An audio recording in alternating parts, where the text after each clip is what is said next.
किती वेळा? अरे बनवते चल बरं ऐक ऐक एक काम कर तेवढी मक्याकडे जाऊन ये ते मक्यामध्ये ना रानडुकरांनी काय ते मका खाल्ली की नाही बघून ये जा मी बनवते जेवण जा लवकर जा उठ की मी जातो पण मला मागास तर जेवण झालं पाहिजे.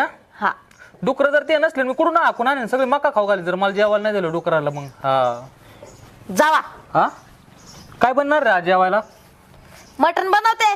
हा ते गावरान कोंबडा आहे ना ती कापा बरोबर तर कापी जमाल की कापून देऊ. येतं ना चांगलं कपतय ते तुला घालते खायला मी. हा बाजरीच्या भाकरी करा. जोडीदार म्हणला मटण असलं का बाजरीच्या भाकरी खायच्या चपात्या नाही खायचा ते मला सांगितलं त्यांचा. तू जोडीदार तरी कोणता आहे मला तरी भेटवते जोडीदार कामाला ते येईन आलो मी देईन ना गाठ घालून. बरोबर त्याला बोलू का कामाला आम्ही दोघं काम करू ना दोघं तू नाही तू एकटाच छान आहे तू बस झालं अजून तो जोडीदार आला ना त्याचे परत 10 20 70 त्याचे बी 70 70 तू एक काम कर उठ पाठ कशी